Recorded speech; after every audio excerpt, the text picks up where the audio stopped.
Como a nutrologia e a endocrinologia pode te ajudar na melhor qualidade de vida e também na sua questão estética.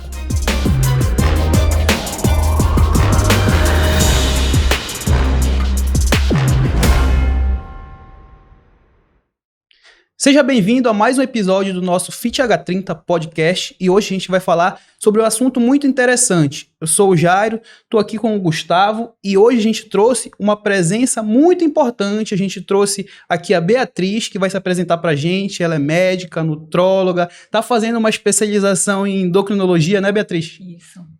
Isso, eu sou médica, fiz nutrologia pelo Albert Einstein, terminei tem um tempinho e agora passar para cada vez mais refinar, fazendo mais especialização, focando nessa parte de perda de peso, ganho de massa muscular, para cada vez gerar mais resultado nos pacientes. Então vai ser um assunto muito interessante, né, Gustavo?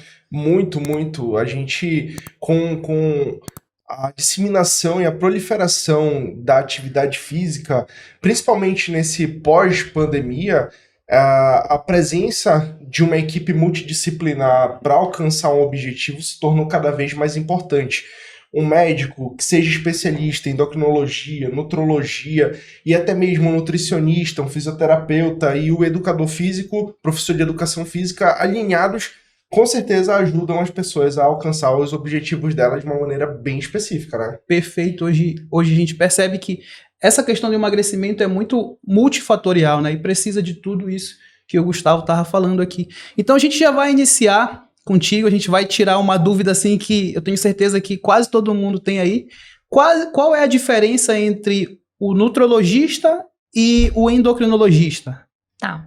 Ambas são áreas especializadas da medicina, dentro da área da medicina. E a nutrologia ela é mais específica com doenças associadas ao metabolismo. Então, a obesidade, o ganho de massa muscular, transtornos alimentares como compulsão alimentar, que hoje em dia é muito frequente. E já a área da endocrinologia é mais abrangente, trata outras doenças que não estão direcionadas somente à parte da nutrição. Como, por exemplo, pode citar algum? A parte da tireoide, que também envolve, mas é mais específica da área da endocrinologia. E na nutrologia a gente foca no desenvolvimento da qualidade de vida, na prevenção também de doenças que estejam associadas a essa parte da nutrição. Perfeito. E com essa relação nutrição, nutricionista e nutróloga, como é que tem essa diferença? Qual que é a especificidade de cada um? O que um pode fazer, o que o outro não pode fazer? Certo. A nutrologia, a diferença da nutrição é a médica, o médico, que a gente consegue prescrever medicamentos específicos para o quadro da obesidade. No caso da nutrição, os nutricionistas não prescrevem medicação, eles prescrevem o plano alimentar. E existe essa questão de que o médico não pode prescrever e só o nutricionista pode prescrever. A dieta. A dieta, tá, isso, o plano alimentar. Perfeito. A dieta, o plano alimentar. Só que existe uma resolução, talvez gere uma polêmica, uma resolução do CFM que dá o direito ao médico prescrever o plano alimentar, fazer o plano alimentar. Só que eu acredito que se vocês estudaram tantos anos para a área da educação física, do desenvolvimento físico, vocês estão infinitamente mais capacitados do que eu, que estudei uma coisa ou outra ali numa especialização e sei, logicamente, tenho uma ideia da influência da parte física para o nosso corpo. Então, a mesma coisa na nutrição. Poxa, ele estudou 5 anos especificamente para toda essa área. Então, eu sei que ele é muito mais capacitado para a gente gerar resultado mais rápido do que eu, que de forma fez uma especialização e foi há algum tempo. Eu, logicamente, consigo prescrever, sei, mas eu prefiro o nutricionista que consegue fazer de forma mais refinada. Então, assim, é um trabalho multidisciplinar maravilhoso. Legal, dá pra casar, né? É interessante ter aí... Deve. Você como nutróloga ter aí alguém na sua equipe fazendo essa prescrição, né? Interessante, exatamente, né? Isso é bacana porque vem linkar com o que a gente estava falando logo na introdução, né? Da equipe multidisciplinar para fazer com que o cliente, o paciente, ele chegue no objetivo dele de maneira bem específica. Isso é interessante porque, como você mesmo falou, quando a gente tem um profissional que está gabaritado, especialista, estudou muito tempo e está focado naquilo, é muito melhor você repassar para aquela pessoa que vai pensar de uma maneira bem específica do que você concentrar várias coisas e às vezes não conseguir fazer com que o seu paciente chegue no objetivo dele de uma maneira bem específica, né? Com certeza. Então, isso daí, com certeza, essa junção e essa união faz com que as pessoas consigam chegar cada vez mais perto dos seus resultados. Sem dúvida. A Beatriz falou aqui a respeito de tireoide, já é uma questão assim um pouco mais dessa parte de endocrinologia, né? E é justamente isso que eu queria fazer a pergunta, porque muitas clientes minhas têm essa dúvida, né? Se a tireoide ou alguma disfunção na tireoide pode engordar ou pode atrapalhar no emagrecimento, Beatriz? Como é que Sim. funciona aí? Existem dois tipos, né? Basicamente, o hipertireoidismo e o hipotireoidismo. Pessoas que têm hipertireoidismo acabam emagrecendo. O metabolismo acelera por diversos fatores, até porque os hormônios da tireoide são os do metabolismo, estão diretamente associados a isso. Então essa pessoa tem dificuldade em ganhar peso. Tem dificuldade em ganhar peso. No início do controle da doença, inclusive, ela perde muito peso. E já o hipotireoidismo é o contrário. De uma forma bem simples, dizendo, lentifica o metabolismo. No hipotireoidismo, então a pessoa acaba engordando, acaba tendo uma dificuldade nessa perda de peso. Quais são os primeiros sintomas de quem apresenta essas disfunções? Fadiga, pode ser dores locais, sentir presença ou não de alguns nódulos. E ela vai sentir o aumento de peso, queda de cabelo. E aí é super necessário uma investigação. Uma dúvida que eu tenho é com relação ao hipo, né? Ele traz essa lentidão no metabolismo e isso, por consequência, pode trazer aí o aumento de peso, a obesidade.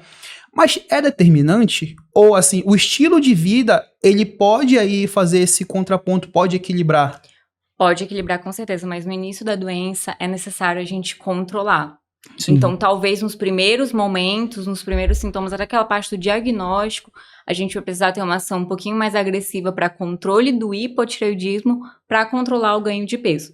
E, logicamente, o estilo de vida por si só, um bom estilo de vida tem influência positiva na resolução da doença. Esse controle já seria com medicamentos? Isso. Existe um mito muito grande, eu não sei se é mito ou você pode confirmar, de que o hipotireoidismo, ele intensifica o acúmulo de gordura em uma parte específica do corpo? De uma forma geral, a gente tem dois tipos, inclusive, de gordura, né? Certo. A gordura branca e a gordura marrom, por exemplo. E ele acaba influenciando um pouquinho mais na branca, por exemplo, que é quem concentra a gordura e tem uma menor quantidade de mitocôndria, que é o que não acontece na gordura branca. A gente acaba, um tecido gorduroso que ele consegue ter um metabolismo um pouco mais acelerado devido à presença maior de mitocôndria. E tem uma influência nesse tipo de acúmulo de gordura específica e vai ter essa composição corporal mais avantajada devido à gordura localizada. Perfeito, Beatriz. Então, aqui a gente já falou no início sobre metabolismo, já falou algumas vezes, né? Eu queria saber o que é o tal do metabolismo? Tá. O metabolismo basal, que a gente chama, é exatamente o substrato, a energia que o seu corpo precisa para ele funcionar, fazer o básico. Então, para o seu coração bater, para você conseguir desenvolver suas atividades diárias. Isso aí é uma necessidade que o corpo tem, é um número que é calculado com a sua altura, o seu peso, se é sexo feminino ou masculino, que inclusive a gente precisa, vai entrar até na questão da taxa metabólica basal, que é onde a gente calcula o nosso plano de ação com o plano alimentar. É a partir dele que a gente sabe quanto que o seu corpo precisa hoje para ele ficar do jeito que ele tá. Então, geralmente, digamos, hoje na minha composição corporal, minha taxa metabólica é de 1.200 e pouquinho. Então, se eu comer diariamente 1.200 e pouquinho quilocalorias, eu vou continuar na composição que eu tô. Se a gente precisa conseguir uma estratégia para emagrecimento, a gente tira ali umas 500, no máximo 700 quilocalorias para o paciente começar a perder peso. O paciente que quer ganhar massa muscular, a gente pega essa taxa metabólica e adiciona caloria em cima e foca no ganho de substrato para construir massa muscular. Esse adicional e esse déficit de calorias, eles são determinados a partir de algum parâmetro específico? Isso. a gente leva em consideração os macronutrientes. Então, para cada pessoa existe uma porcentagem que vai ser dividida de macronutrientes no plano alimentar, né? Então, o que são os macronutrientes? Proteína, carboidrato e as gorduras. Perfeito. A gente aqui tem um grande público de pessoas que buscam realmente aí perder barriga, né? Buscar o emagrecimento. E o metabolismo, principalmente acelerar o metabolismo, a gente fala, né? E ele está muito associado a ter esse resultado, né, de emagrecimento. E tu, inclusive, já respondeu um pouquinho da pergunta que eu ia fazer, que é como a gente pode acelerar o metabolismo por meio da nutrologia. Como o Gustavo falou, tem parâmetros, precisa fazer exames antes, precisa fazer algum tipo de teste para depois fazer esses ajustes no plano para a pessoa? É super importante fazer os exames complementares. A gente tem a bioimpedância e a gente tem a calorimetria. São 2 exames que eles aproximam a gente saber o que de fato está lá na taxa do paciente. O que serve para ti não serve para o Gustavo, por exemplo. Sim. E a gente precisa ter esse parâmetro palpável para saber como a gente vai construir o plano alimentar, como é que eu vou chegar com vocês e falar, galera, nesse primeiro momento eu preciso que a gente veja um treino mais voltado para aeróbico ou não. A gente pode focar mais na musculação, logicamente sempre tendo os dois, mas em algum momento vai ter um foco maior para um dos dois. E aí a gente consegue ter certeza do que a pessoa precisa. Se for algo muito genérico, sem esse parâmetro, o resultado demora para acontecer. Tem muita gente que às vezes cai naquela objeção de achar que o metabolismo ele não acelera por ser algo relacionado à genética. Na minha família, todo mundo é gordinho, na minha família, todo mundo tem a barriga grande. Isso realmente, de fato, tá linkado? Isso é um mito muito grande? E como uma pessoa que, por exemplo, leva essa objeção, teria que agir para que ela pudesse ver resultado de fato? Hoje em dia, a gente tem o que a gente chama de epigenética. Ela destrói totalmente o pensamento de quem pega pra si e fala, mas eu tenho o meu gene da obesidade. Minha família inteira é obesa, então por isso que eu sou assim. Não existe isso. Já tá comprovado que nós somos protagonistas da nossa história. O nosso estilo de vida, as nossas decisões diárias vão determinar se a gente vai desenvolver determinado câncer que tem um gene, se a gente vai desenvolver a obesidade, se a gente vai ficar super magro, né, com uma massa muscular muito abaixo. Tem muitas pessoas, a gente fala tanto em obesidade, mas tem gente que tem muita dificuldade de ganhar massa muscular. Mas não é o determinante. O que é o determinante, de fato, é o estilo de vida saudável. Entendi. Você ter uma construção ali que você, quando tem um estilo de vida ok, saudável, você não ativa genes que são maléficos. Entendi. Se você tem um estilo de vida ruim, que contribui para a inflamação, consequentemente você ativa os genes que você já tem no corpo. Eles existem. Eu lembro que em 2016 saiu um estudo, eu não lembro agora o título dele e os autores, que afirmava que quando os pais são obesos, a tendência da criança ser obesa era muito grande. Mas isso está linkado principalmente ao estilo de vida do que a genética, né? Eu vou, em cima disso que tu falou, era a pergunta que eu ia fazer, né? Não o gene em si, mas como o Gustavo falou aqui, o ambiente, ele vai influenciar, né? Os pais sendo obesos não seria necessariamente o gene, mas o estilo de vida que os pais podem passar para os filhos ou parentes ali, isso realmente influencia muito, né? Essa questão do ambiente, isso influencia, porém também não determina, né, se a pessoa vai ser obesa ou não, né, Beatriz? Influencia muito. E é o que a gente chama de ambiente obesogênico. Eu Sim. adoro esse termo. Você fica com uma tendência, é difícil você estar numa roda de amigos, onde todo mundo tá ali pedindo a pizza. Então, você tem que estar num foco muito tranquilo, inclusive, essa é uma das mentalidades que eu tento desenvolver nas pessoas que eu acompanho. Uma mentalidade de liberdade. Sim. A ponto de você saber, olha, eu tô nesse foco, então mesmo que eu tô aqui na minha roda de amigos, eu tô tranquilo pra eu comer 1, 2 fatias, ou quem sabe não, eu já comi antes de vir, tô tranquilo, me sinto tranquilo em tomar a decisão do não. Hoje, não. E muitas vezes eu até falo que são esses momentos que aceleram, assim, eu brinco de dizer que são 3 vezes acelera o seu resultado. São esses momentos que você tem consciência do que você deve e não deve. E não é sobre dieta restritiva, você não poder comer um hambúrguer, não comer mais fast food, nada do tipo. É você ter uma dieta tranquila, balanceada, ao ponto de saber que se eu vou comer, eu não vou comer 10 fatias. Perfeito. Eu quero comer, então come ali suas 2 fatias.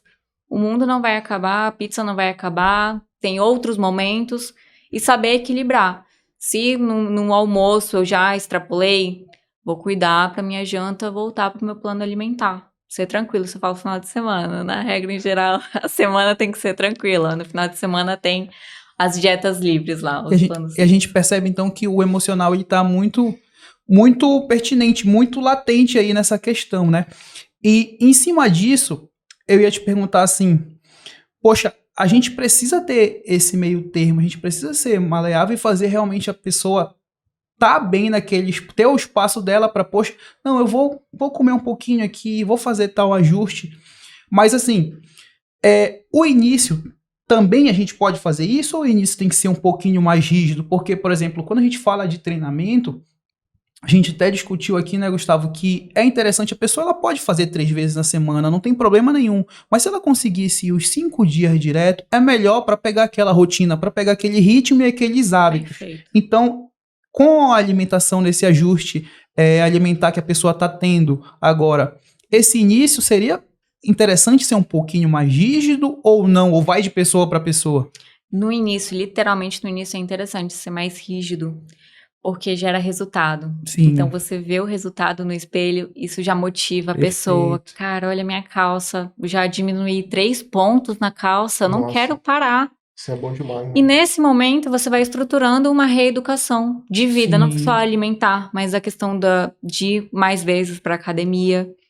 E comendo, e com o tempo você vai ter uma mentalidade diferente, a ponto de entrar no que a gente acabou de falar. Sentir-se na liberdade de escolher. Uma vez eu vi uma frase que ela é até um pouco maldosa, mas eu vou citar aqui, que dizia que o obeso é o lixeiro do mundo. No sentido de você sai com seus amigos, você falou isso, né? Você sai com seus amigos, vai para uma pizzaria, aí você come uma fatia e sobrou 6 fatias. E o cara tem a decisão de comer, a pessoa tem a decisão de comer só uma, ela pode decidir por comer só uma, mas às vezes aquele ambiente, por não ser um ambiente onde às vezes ninguém chama atenção, ou até mesmo ninguém dá o exemplo, aquela pessoa se sente confortável em poder comer todas as 6 fatias, e aí isso acaba espancando, né, o metabolismo daquela pessoa. E imagina alguém que faça isso desde criança, desde mais novo, e chega lá a seus 35, 40 anos e quer fazer essa alteração, quer poder mudar o estilo de vida, e eu acredito que no primeiro momento seja muito difícil, porque a gente sabe que uma mudança que requer uma estabilidade emocional, porque essa estabilidade emocional ela é necessária. Às vezes a gente passa por isso, porque troca a dieta e às vezes a dieta é mais restritiva e por ela ser mais restritiva, te gera uma pequena compulsão que dá vontade de comer aquilo que não tem na tua casa. Aí tu tens que fazer um pedido no iFood, pedir um lanche, porque tu mudou a dieta, por exemplo. Então, imagina isso na mente de alguém que nunca fez uma dieta, que seguiu uma rotina bem jogada, que poderia comer o que quisesse e de repente muda. Então, essa pessoa, quando ela chega até você e ela chega até a gente, ela tá com uma expectativa muito grande. Ela quer secar 10 quilos, ela quer secar 20 quilos e quando ela vê, ela secou somente 2. Qual seriam os passos que tu faria com essa pessoa e quais seriam as dicas que você daria para ela se controlar nesse processo para saber que ela vai sim conseguir chegar lá, mas que ela tem que respeitar o processo? O que tu faria? Isso que acontece é outro ponto, junto com o que eu falei anteriormente, mas esse é um outro caso. É super importante ser altamente individualizado. Então, talvez aquela estratégia que eu falei de, no momento, ser super restritivo é muito forte, mas ser mais restritivo não sirva para essa outra pessoa. E talvez a estratégia principal não é nenhum remédio para obesidade. para parar a fome. É a gente controlar o cunho psicológico, às vezes até psiquiátrico, sem problema nenhum, sem preconceito nenhum, é altamente normal. A gente tem muita responsabilidade, tem gente que vem com um histórico muito pesado de vida, de traumas, de situações difíceis, então tudo isso contribui. E a gente está acostumado a levar nossas emoções para a comida. Então, desde pequeno, qual é essa associação? Se o pai está viajando há muito tempo, aí não, vamos sair para tomar um sorvete, chegou o momento feliz da família. Ou quem sabe, a gente até comentou aqui nos bastidores, poxa, eu tô muito triste, hoje meu dia foi horrível, então eu mereço comer o meu hambúrguer preferido, meu sushi preferido. Então a gente associa as emoções e isso a gente precisa ter um tato. Eu sempre falo, a gente precisa ter uma ordem, uma linha de pensamento no tratamento. Não é engessado. Você não chega, eu vou pensar, pra você é Ozempic, ponto final. Não. Vamos lá, qual é a linha? Eu consigo identificar o que está causando esse aumento de peso? O que está causando essa compulsão alimentar? E a partir disso eu vejo qual é a estratégia inicial mais importante. Então, primeiro vamos tratar a compulsão alimentar. Às vezes a gente trata com a medicação mesmo. A gente associa, inclusive, a psicologia, que a gente não falou no início. É super importante. E aí a gente vai associando o treino, o bem-estar que vai causando, apesar de parecer que tá morrendo durante o treino, no pós, ele começa a sentir um bem-estar, que ele sente que vale a pena ir, fazer o esforço de ir. E a gente associa a medicação e chega num ponto em que isso acontece principalmente nos pacientes obesos. É o que a gente chama de platô. Nem é o efeito sanfona, é o platô. Então, a gente tem a nossa taxa metabólica. Para conseguir emagrecer, a gente precisa que o nosso gasto calórico seja maior. Né? Então, isso a gente consegue com o cálculo da alimentação do plano alimentar junto com o exercício. Se torna muito mais fácil quando o exercício entra, porque a gente gasta a caloria lá na academia. E chega num ponto em que não existe mais um espaço tão grande quanto antigamente para você fazer esse gasto calórico. E a importância do paciente retornar comigo para a gente fazer uma adaptação do tratamento. Então, não adianta o paciente vir, demorar 4, 5, 6 meses para retornar, porque a estratégia que valeu para ele no primeiro e no segundo mês, e ele perdeu 5 quilos, 10 quilos já não vale mais, então ele não vai mais perder peso, o corpo dele já se adaptou. Aquela taxa metabólica já se adaptou ao nível de gordura que ele tá. Então ele volta, aí que a gente faz de novo estratégia. Será que nesse momento a gente bota mais musculação? Que eu converso com vocês, são vocês que vão decidir, vocês sabem muito melhor do que eu nisso. A gente troca uma ideia. Não, vamos adaptar aqui o plano alimentar. A gente consegue tirar um pouquinho mais de carboidrato, ou colocar um pouquinho mais de carboidrato, a proteína e tudo mais, e faz o cálculo. Então exige uma estratégia próxima. Quando o paciente, existe uma frase muito legal. Quanto menos você quer ir ao seu médico, é o momento que mais você precisa ir. Caramba. E é nesse momento que a gente vai adaptar, e é nesse momento que o resultado acontece. A gente vai adaptando, o seu corpo vai perdendo peso, vai perdendo gordura, a gente precisa adaptar a estratégia. Isso gera resultado. Não tem erro, gera resultado. Tu falou uma parada muito bacana, que do retorno dos pacientes, né? Da pessoa ter o time de saber retornar, de saber voltar, para poder haver esse reajuste, né? Eu conversando com outros médicos e, inclusive, nós dois aqui trocamos muita ideia e ele vai entender o que eu vou falar. Muitas pessoas, quando estão num processo de emagrecimento, às vezes não conseguem ter resultado naquele primeiro momento. A gente sabe que o primeiro momento é uma criação de hábito. Vai ter que ir para academia todos os dias, vai fazer o cardio, vai seguir o máximo possível da dieta, vai seguir o máximo possível o protocolo que você vai passar. E imagina que aquela pessoa tenha se frustrado por não ter tido um resultado que o amigo dela que tá na mesma vibe conseguiu. Aí eu perguntando para outros médicos, inclusive eles falaram que o retorno às vezes dessa pessoa não existe. Ele fica com vergonha de retornar com o médico porque ele acha que não teve o resultado. E ele tá agindo errado, né?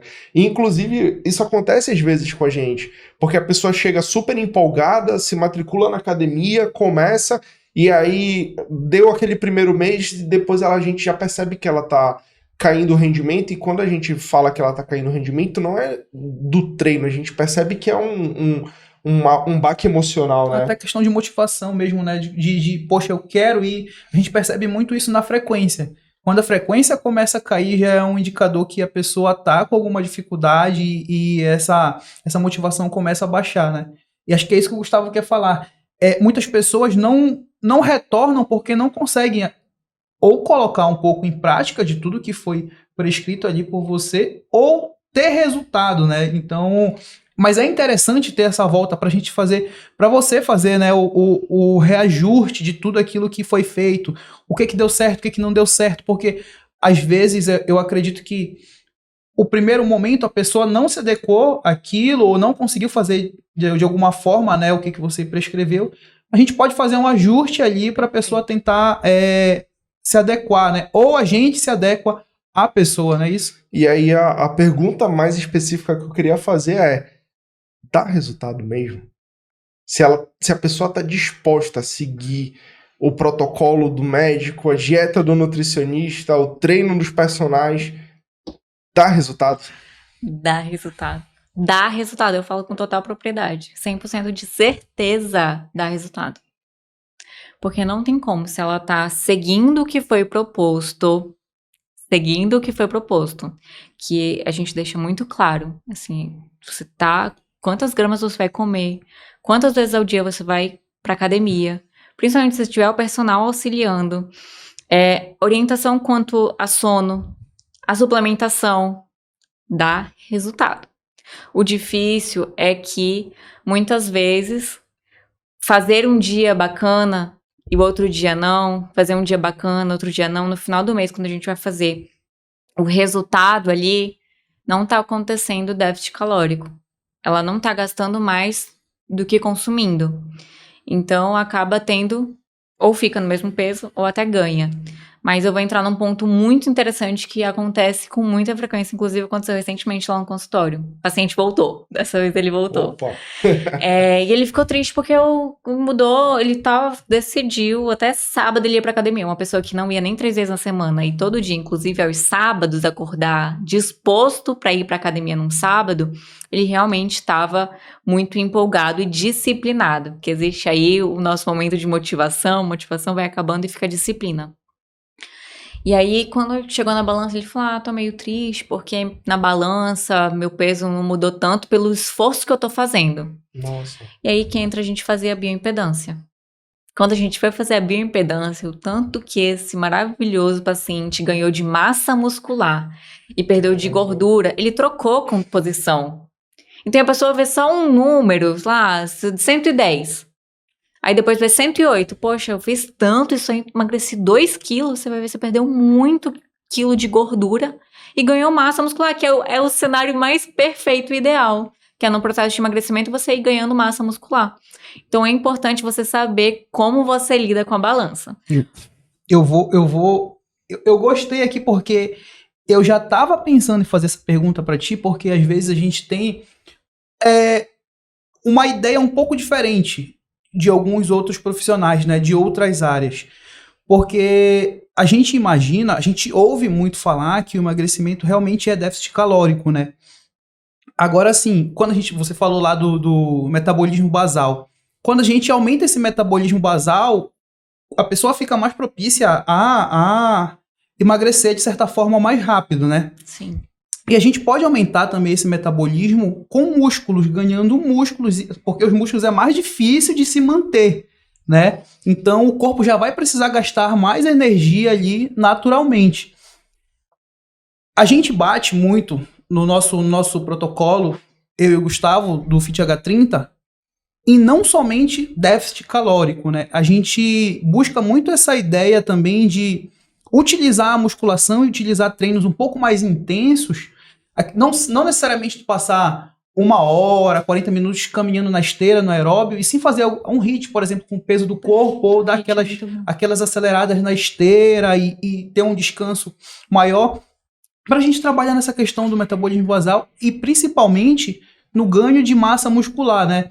Eu percebo que às vezes a gente foca muito no déficit calórico, mas o déficit calórico é uma estratégia que a gente pode utilizar em um determinado momento desse processo do paciente, do cliente.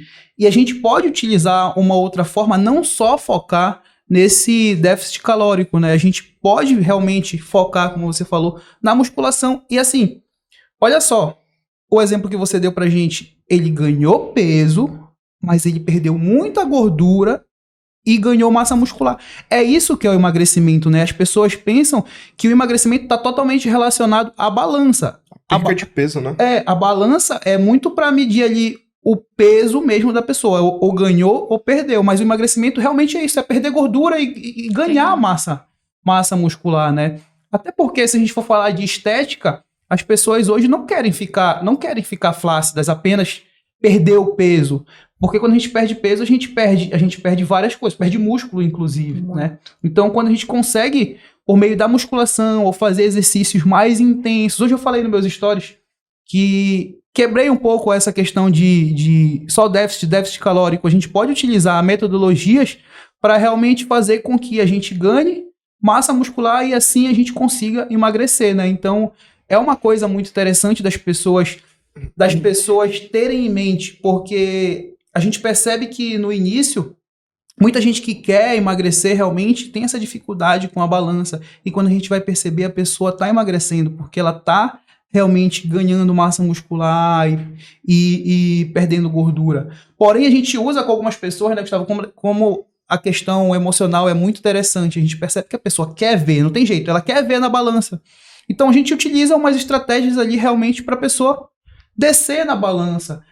Umas estratégias que a gente utiliza até, que é interessante as pessoas terem, que é perder mesmo. Como tu falou, o resultado é muito importante. Quando ela vê aquele resultado no início, ela não precisa entender o que está acontecendo, mas ver aquele resultado ali já vai ser interessante para ela se manter focada, se manter motivada, continuar no processo, né? Então, é muito interessante porque a gente pode ter essa questão do déficit calórico e pode focar numa outra abordagem, né? A gente até questionou no outro episódio aqui do nosso podcast, que a gente fala do déficit calórico como uma abordagem matemática, né? Apenas gastar mais e consumir menos. Mas imagina com a gente, eu vou ter ali um déficit de 100 calorias na segunda, na terça, na quarta, aí eu vou chegar ali no meu sábado com 600 calorias. Por que eu digo que, de certa forma, a abordagem matemática do déficit calórico ela pode ser falha? Porque se eu for para um aniversário, eu reponho essas 600 calorias. Fácil. Sim. Então, é interessante a pessoa buscar o emagrecimento com todos os profissionais, né, nutrólogo, nutricionista, o professor de educação física, mas é interessante que, acima de tudo, a pessoa perceba que a musculação ela vai ser fundamental nesse processo de emagrecimento para tentar manter essa questão da massa muscular e principalmente fazer com que ela perca gordura, né? E tirar essa ideia de balança. Balança é um parâmetro que no início não necessariamente é interessante as pessoas focarem, né, na balança. Porém, algumas pessoas a gente pode utilizar essa estratégia. Sem dúvidas. E pegando esse link que vocês dois deram uma aula agora, que eu tô só de camarote vendo aqui, eu, Gabriel, eu vou fazer uma pergunta muito mais simples. Eu queria que você explicasse pra gente, de uma maneira bem didática, como é que a gordura sai do nosso corpo? Tá, existem algumas vias de liberação da gordura. Tanto intestinal quanto respiratória, tem inclusive muita gente não sabe, mas tem uma parte da respiração também que ajuda nessa quebra de gordura. Então, é o que a gente chama da lipólise. Lipólise nada mais é do que a queima da gordura, que ocorre quando a gente consegue acelerar o metabolismo com todas as enzimas, a parte hormonal ali funcionando harmonicamente, vindo do exercício ou do dito déficit calórico. E à medida que vai ocorrendo a perda de gordura, esse processo se torna mais difícil. E aí entra até a questão de perder a gordura abdominal, que vocês sabem muito bem que é difícil definir o abdômen, não é impossível, jamais. Aquela última que sai ali, a né? última, sabe? Porque o nosso metabolismo é um todo. Não consigo fazer diversos exercícios só para barriga e minha alimentação tá mais ou menos. Beleza, eu vou contextualizar e vou jogar de novo pra ti, tá bom? O Jairo falou da abordagem matemática, né? Na ciência da educação física existem outras duas abordagens. Tem a abordagem metabólica e tem a abordagem bioquímica. Na abordagem bioquímica, é mais ou menos isso que ele falou. Você vai fazer musculação, você vai ganhar mais massa muscular e, consequentemente, seu corpo vai utilizar mais energia no período de descanso. Só para se manter ativo. Isso. Então, essa relação de perder a gordura da barriga seria também correlacionada ao fato de muitas pessoas não terem tanta massa muscular na região torácica, na região da cintura? Sim. Por isso que volta a importância da qualidade dessa perda de peso. Então, a gente construir massa muscular, ela que vai... Porque quando a gente vai perdendo gordura, o que é que fica? O músculo. A definição lá nada mais é do que o músculo. A pele, o subcutâneo, todas as camadas que tem na frente do músculo, se diminui ao máximo ali a porcentagem de gordura naquele local, mas o que fica é o músculo. Então é super importante o desenvolvimento. Não é determinante. Muita gente que acha que só o exercício físico e tal, fazer a aplicação de enzima, eu vou definir o abdômen. Mas nesse processo de refinar definição, é muito importante estar com uma dieta bem ok para aquele objetivo, para refinar e realmente diminuindo ao máximo o BF, que é a porcentagem de gordura. Percebe o que ela acabou de falar. Influencia, mas não determina. Então, muitas pessoas acham que o abdominal que vai fazer secar a barriga. A gente fez um contexto aqui, né? A gente viu que ganhar massa muscular vai fazer sim você potencializar o gasto energético de gordura, principalmente no tempo de descanso. Isso relacionado com o corpo por inteiro, né? Ganhar massa muscular no corpo todo. Total. Então, quanto mais músculo você ganha no corpo todo, mais você consegue eliminar a gordura que está localizada. E também é importante treinar o abdômen, mas não é ele que vai fazer secar a barriga, né? Perfeito. É isso. Show, show. Então aqui a gente vai passar adiante com uma outra dúvida que, assim, praticamente 100% das minhas clientes ou já perguntaram para médica, já perguntaram para mim ou para amiga, já viram na internet, que é a seguinte: anticoncepcional engorda mesmo, atrapalha no emagrecimento? Qual é essa relação do anticoncepcional com o emagrecimento? Existe na nossa área médica uma discussão muito grande em cima dos anticoncepcionais. E existem diversos estudos que dizem que não há relação. Porém, a gente volta para a prática. Quando a gente entra numa discussão, sempre nas especializações, que a gente entra nesse ponto de anticoncepcional, é inegável que todos sentem a diferença nos seus pacientes. Todos os dias, eu recebo paciente que me fala: doutora, até ontem mesmo o paciente falou: eu sinto diferença quando ocorre a pausa do anticoncepcional. Nossa. Que é mínima, são dias. E quando eu volto, eu já tô mais indisposta, eu tô mais inchada, me sinto maior, libido lá embaixo. Nossa. Então, eu particularmente, em todos os meus estudos, baseado no meu dia a dia com os pacientes, eu acredito que existe sim uma influência. E não somente diretamente com a ação do anticoncepcional em si, mas como ele causa no corpo da mulher, como ela fica. A mulher Uma fica... bomba de hormônios, né? Uma bomba de hormônio, que é uma bomba de hormônio negativa, não é positiva, porque tem a parte hormonal de regulação que é super crucial e importante para a mulher. Que graças a Deus hoje em dia isso está tendo mais estudos, está vindo aí com mais força para o mercado, mostrando a influência positiva do hormônio ali a nível fisiológico. Mas voltando um pouquinho na parte do anticoncepcional. Então, a mulher ficando mais indisposta, com alteração de humor, principalmente perto do período menstrual, em que se ela puder ficar na cama o dia inteiro, ela fica. Isso não dura 1 dia, 2 dias, mas são pelo menos aí uns 4 dias com alto fluxo menstrual, ela diminui o desempenho na academia. Então, consequentemente, isso altera a performance dela. Diminui o desempenho que ela vai ter em comer bacana, às vezes até aumenta a vontade de comer doce, pelo desequilíbrio ali da alteração de humor, hormonal e tudo mais. E ela diminui também a frequência, a adesão na atividade física por conta que ela tá mal. Beatriz, isso está relacionado com a função desses hormônios que é realmente, de certa forma, atrapalhar ali na ação da testosterona, a gente percebe que a mulher já tem um pouco, muito menos, aliás, do que homem. Então, esse anticoncepcional, ele atrapalha aí na função da testosterona, Atrapalha. que tá direcionado, né? Tá. Esse bem-estar, essa motivação, e a ganhar massa muscular e perder gordura, Sim. né? A testosterona. Então né? a gente pode concluir que ele atrapalha no resultado? Atrapalha, não diretamente por ação dele, mas o que a mulher tá vivendo num contexto geral que usa o anticoncepcional. Entendi. Então, ele causa fisiologicamente algumas interações que ela vai ficar indisposta. Ele não tá regularizando o que ela precisa da parte hormonal para ela viver plena. Perfeito. Então, isso altera o desempenho, altera ela se controlar no chocolate, altera no humor dela, que ela só quer ficar na cama. Então, dessa forma, ele influencia. Traz aquela dificuldade. Mas eu percebo que tenho muitas clientes que fazem a utilização de anticoncepcional, mas já tem tudo aquilo bem ajustado que a gente falou. Já tem um padrão alimentar, já tem uma rotina de treino, influencia um dia, 2, um pouco ruim, mas depois volta tudo ao normal e não é o que vai fazer desandar Sim. toda a rotina, né? Não A é gente uma percebe que justificativa isso. 100% ali pra você justificar toda o Perdeu o desandar ali caminho do pro resultado. resultado, né? Exatamente.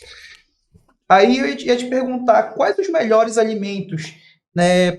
Assim, com relação à nutrologia, quais os melhores alimentos que podem ajudar a secar a barriga? A gente fala muito em emagrecimento e a gente bate muito nos nossos Instagrams, né, Gustavo, nas nossas redes sociais, porque o nosso público realmente quer isso, quer secar a barriga. Então, quais os alimentos assim que tu indicaria para as pessoas fazerem uso? A gente sabe que tu não vai prescrever nada para ninguém, mas as pessoas podem ter uma base de fazer trocas, ajustes, substituições. O que seria mais indicado aí? Tá, existem 3 pontos em relação a essa indicação. E basicamente não tem para onde a gente fugir, vai voltar para a proteína. Primeiro, a proteína, por ela ser um grande substrato para a construção de músculo, que vai voltar no que a gente já conversou aqui.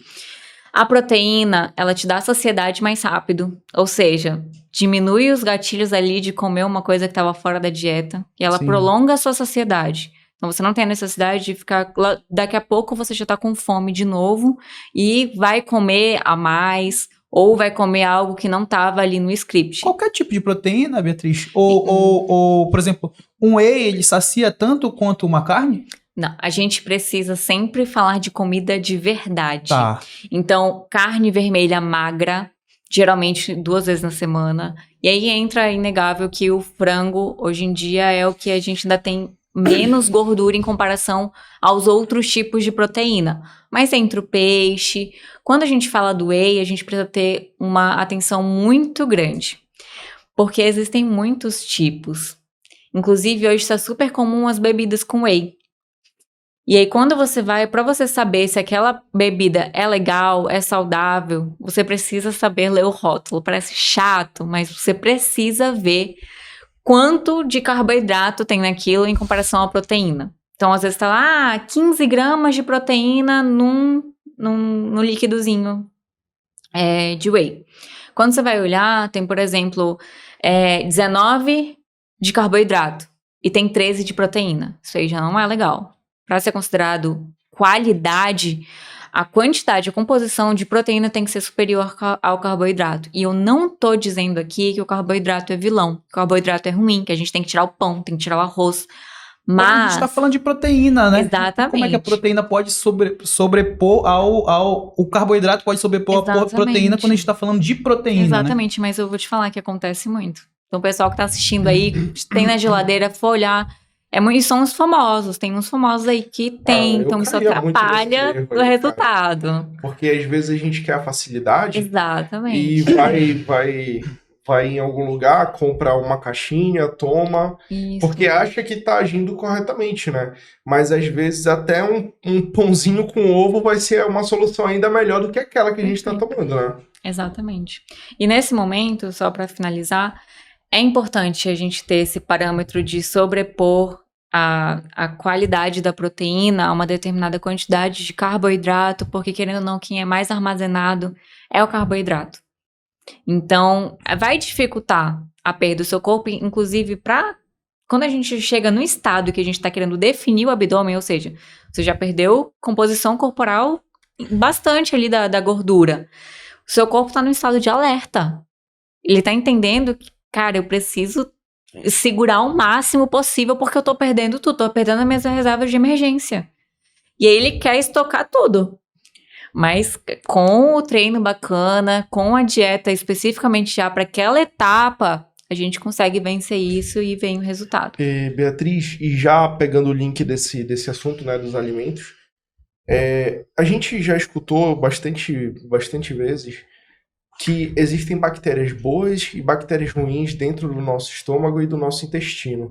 Eu queria que tu falasse um pouco sobre isso e como isso influencia nos resultados, no inchaço, na diminuição da cintura, se existe de fato isso, se isso é um mito, porque às vezes muitas pessoas não entendem o processo de inflamação, de regulação do intestino, para ele trabalhar corretamente. Eu queria que tu falasse um pouco sobre isso, porque isso é um assunto muito pouco discutido e, ao mesmo tempo, a gente não sabe se é verdade, se é mentira. Eu queria que tu explanasse um pouco. Existe, sim, as bactérias que são saudáveis, ali, fisiológicas, e que não fazem parte do nosso organismo. E o que está diretamente influenciando se elas vão ser alimentadas e vão sobreviver ou vão aparecer, as negativas que eu falo no nosso corpo, é a nossa alimentação. Então, dieta rica em refinados, açúcar, determinados tipos de carboidratos, uma dieta, quando eu falo dieta rica, é que você está sobrepondo muito mais, por exemplo, a uma gordura boa, uma proteína.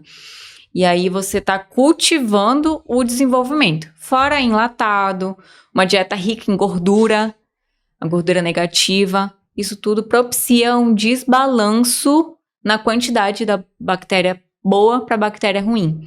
E lá dentro do nosso organismo, à medida que a gente vai recebendo o alimento, vai produzindo gás que é liberado por essa bactéria e causa um inchaço, desconforto, e muitas vezes, visivelmente, há uma grande diferença justamente por aumentar o volume abdominal devido a essas funções, essas interações da bactéria recebendo o alimento. E, em contraposição, existem as bactérias boas, que são quem faz ali o combate, quem consegue digerir alguns substratos específicos e fazem parte do nosso organismo, do funcionamento positivo. E a alimentação, a qualidade de vida, ela é crucial para você ter esse balanço, ter ali um bom funcionamento das que fazem bem para o nosso corpo. Beatriz, e com relação a suplemento, quando a gente vai falar de emagrecimento, né, todo mundo pode tomar ou todo mundo deve tomar? Como é que é essa relação, a tua relação com os teus pacientes? No geral, a creatina, por exemplo, todos. A creatina, hoje em dia, a gente já viu que ela é boa, inclusive, para o Alzheimer. Ela é boa para nossa cognição. Então, é bom a gente usar sempre. Hoje eu não fui treinar creatina. Hoje eu fui treinar creatina. Antes, depois, não tem. O nosso corpo ele vai empilhando a quantidade de creatina no corpo. O importante é tomar todo dia. Logicamente, tem a dosagem lá, calcular o seu peso, saber quantas gramas ao dia. Então já cai por terra aqueles mitos, né? Que a creatina pode trazer problema pro rim, causa retenção. Cai por terra. Não tem relação. E a proteína, por exemplo, a proteína, quando eu falo whey, é interessante quando na dieta o paciente não consegue atingir os macros de proteína ali. Poxa, às vezes tem gente, eu levo muito em consideração a individualidade do paciente, a rotina dele. Não tem como eu achar que vai ser um cenário ideal. Então, às vezes, ele não consegue fazer direitinho a refeição bacana. Ele complementa com whey, por exemplo. E aí atinge o macro dele necessário. Mas pessoas que conseguem ter mais um controle da dieta, a gente prefere que coma comida de verdade. Porque lá no whey, às vezes, pode ter um carbo que a gente perde o controle da quantidade, ou tem outras misturas dentro, quando ele não segue os que a gente orienta, que a gente sabe quais são os de mais qualidade, o que é específico para ele, a gente geralmente orienta quais são os melhores para aquela situação. Então, existem muitas variáveis para dar certo. Então, é preferível que o paciente coma comida de verdade. Existe uma rotina muito corrida, tem a necessidade de complementar, a gente passa aí. É super bom, positivo. Existe um mito que era tipo uma peneira. Imagina que dentro da gente tu come carne e aí essa carne vai passar por essa peneira e o que passa da peneira é apenas a proteína. Então, dizia-se antigamente, quando eu era moleque que eu treinava, que eu já comecei a treinar desde cedo, que o suplemento, a absorção de proteína dele era melhor do que a da carne.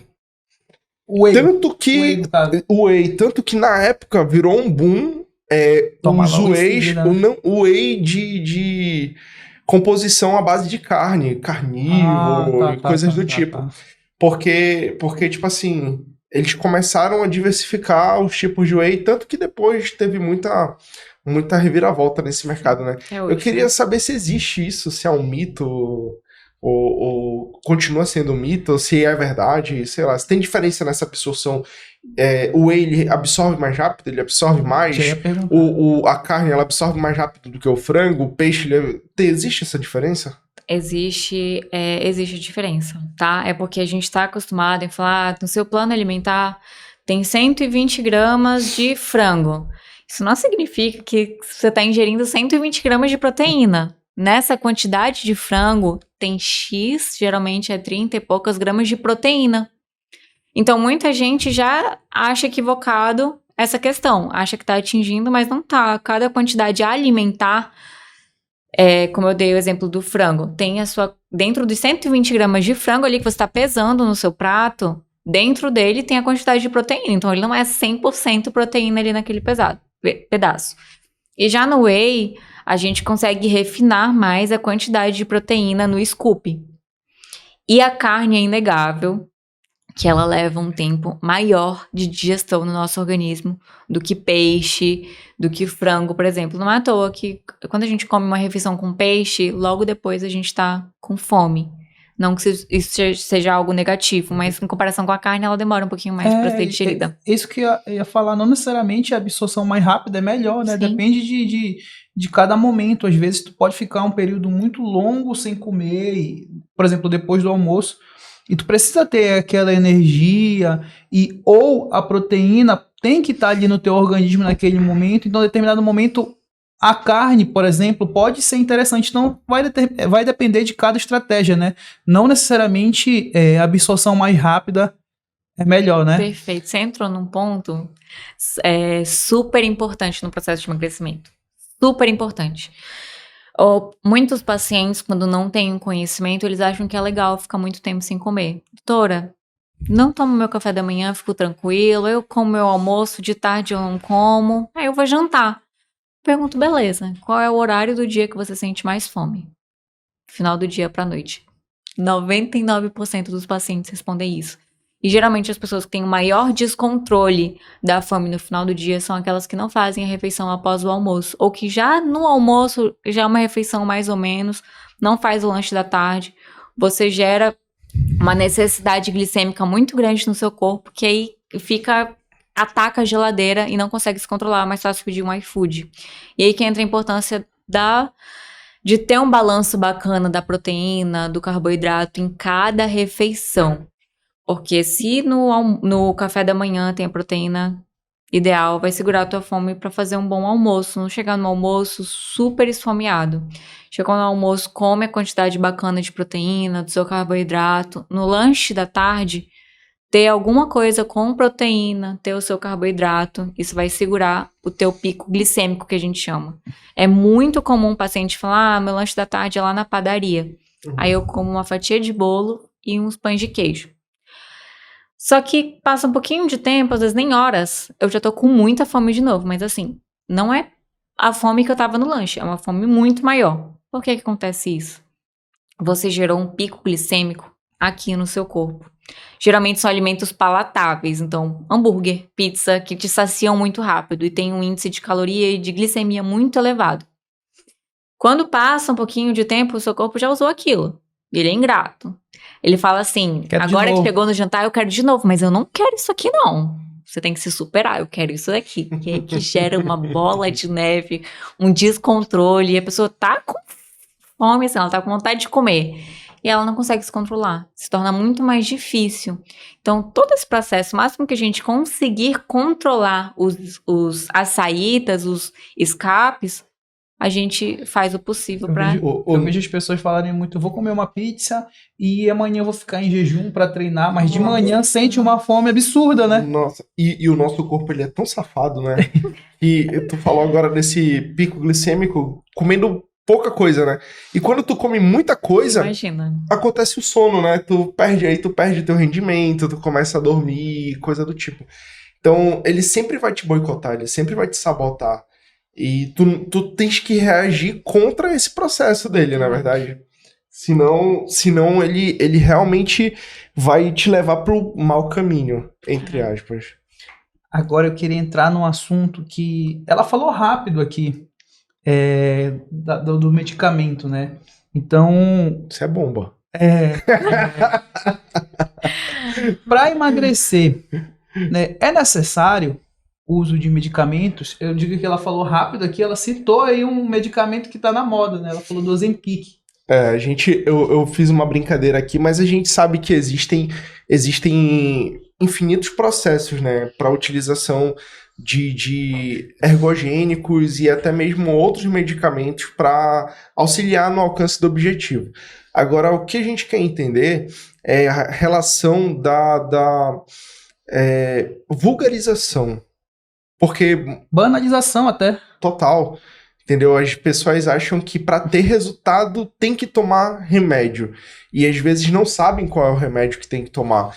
E inclusive eu recebo muitas perguntas e eu falo, eu não sei. Eu não sei de fato, não sei. E agora a gente está aqui com a oportunidade de perguntar para quem sabe. Sim, não precisa. Não é uma necessidade, um determinante.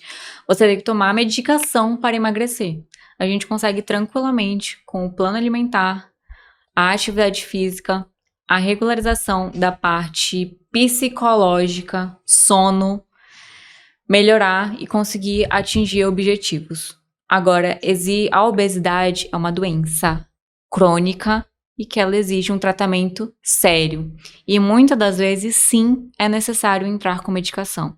Aquele paciente que tem 120 quilos, ele só vai emagrecer com essa medicação? Não, mas muitas das vezes porque já tem associado uma outra comorbidade, uma outra doença ali junto, que é o que acontece na obesidade, ela puxa o desenvolvimento de diversas outras doenças, né? A síndrome metabólica, há necessidade da gente entrar com a medicação para conseguir fazer isso de uma forma mais intensa. Então existe. Infelizmente, está muito banalizado. Porque chega naquele caso, né, que você até falou, poxa, o que serve para mim não vai servir para o Gustavo, mas ele precisou, não necessariamente eu vou precisar, e às vezes a gente percebe, eu já tive clientes assim que com pouca idade e clientes que necessariamente não estavam obesas, né? O máximo sobrepeso, às vezes nem com sobrepeso, mas o cunho estético aí tá muito impregnado, né? E começa a banalizar, né? Queria que tu falasse até a respeito de que hoje já pode passar, realmente, ele já é um remédio para emagrecer mesmo, ou ele é um remédio para outro tipo de doença que, vamos dizer assim, mascaradamente pode ser usado para o emagrecimento. Isso. No caso do Ozempic é exatamente isso, que a gente chama de off-label, ou seja, aqui no Brasil ele ainda não foi aprovado especificamente para tratamento de obesidade. Ele é aprovado para tratamento de diabetes. Mas ele ajuda como um tratamento da obesidade, diminuir peso. O que a gente tem também, que é muito conhecido, é o Saxenda. Ele é aprovado, ele é um label que a gente chama, ele é aprovado para o tratamento da obesidade. Como são medicações que não precisam da prescrição médica lá, que você chega na farmácia, você não tem que entregar igual ao antibiótico, muita gente tem um acesso fácil. Porém, não sabem a dosagem, a frequência. E é aí que entra os malefícios de você estar trazendo mais malefício do que benefício para o seu corpo. Então, eu já vi casos de pacientes desenvolver uma pancreatite, por exemplo, por conta do uso indevido do Ozempic. Ela fez da cabeça dela uma dosagem absurda, que nem quando o paciente está na dose máxima ele está usando essa quantidade. E ela não fez acompanhamento nenhum. Ela achou que estava ali fazendo não ia dar em nada. Infelizmente, comprometeu. E eu digo mais, pacientes que também perderam, por exemplo, vesícula, porque usaram medicamentos fitoterápicos, entre aspas. Eu não tô dizendo que os fitoterápicos são ruins, mas por conta própria, esses de internet que tem lá, emagreça 50 quilos em tanto tempo. Comprou e compromete. Então, é super importante a indicação correta, e não é todo mundo que precisa do Ozempic, Saxenda. A gente precisa entender qual é o perfil, qual é o objetivo, se tem alguma outra doença associada para definir qual é o melhor tratamento medicamentoso. Isso que eu ia perguntar, né? Hoje a gente vê que existem vários remédios para emagrecimento. Tu entra na internet, procura lá remédio para emagrecer, vai aparecer uma infinidade. Como é que a gente avalia a qualidade desses remédios? Primeiro, se ele tem aprovação pelos nossos órgãos aqui de saúde, né? Então, tem muitos que são do mercado, que são usados, todo mundo tem acesso fácil, comprando pela internet, sem uma mísera receita, e faz uso tranquilo, que não é correto. Então, indicação profissional, médica, que é o médico que pode prescrever. A partir disso, com a dosagem correta, a gente não tem índice nenhum. Para não dizer nenhum, é muito forte, mas é uma quantidade muito, muito, muito pequena de paciente que desenvolveu alguma complicação por uso da medicação quando feita de forma correta. Com acompanhamento, então, com acompanhamento, o benefício se sobrepõe infinitamente mais do que qualquer malefício. E uma outra dúvida é em relação a vícios.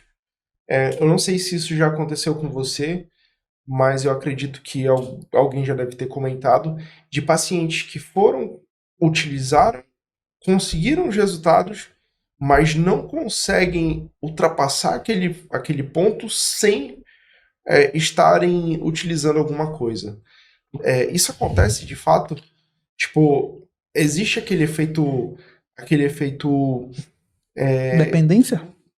eu acredito que sim, uma dependência no protocolo, seguir um protocolo, coisa desse tipo. E às vezes quando para de fazer a utilização do remédio, até, tipo assim, ganha tudo que perdeu, né? Às vezes até mais, né? Mais ou menos isso, Gustavo? Isso, eu queria entender essa relação de dependência mesmo.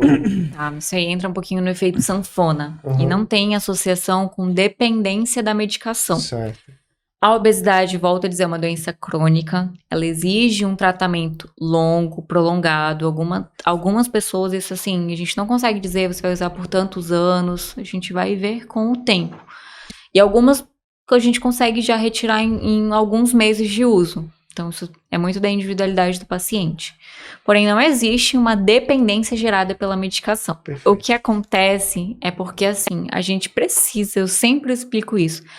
Vamos usar a nosso favor o uso da medicação. Se ela vai dar uma segurada na tua fome, esse é o momento pra gente reeducar a tua vida. Bora refazer a tua reeducação alimentar. Bora criar um hábito de atividade física.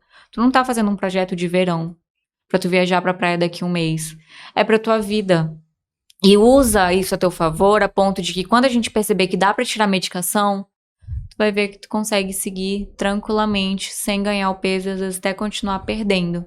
O que acontece é que as pessoas, elas usam a medicação, tira a fome, ela não come, fica sem comer por horas. Aí o corpo vai perdendo vitamina, vai perdendo mineral, não tem substrato para construir músculo.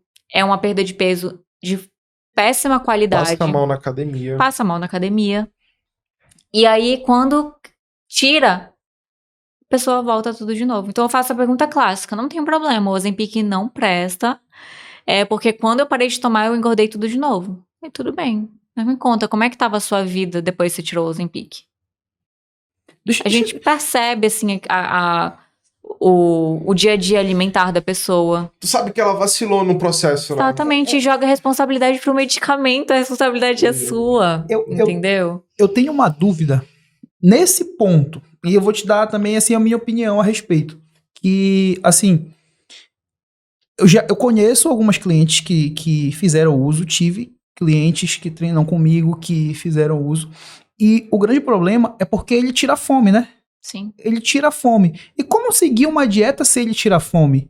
Se a dieta tá ali, para ser feita e a pessoa não tem fome. Às vezes, quando ela coloca na boca, ela dá vontade de colocar para fora e não conseguir ali fazer a digestão daquele alimento, daquele nutriente. Então, eu percebo que o grande problema das pessoas é realmente isso. Porque, em meio ao processo do uso do medicamento, a pessoa precisa estar se reeducando, né? Mas como ela vai se reeducar se ela não consegue comer, se ela não tem fome?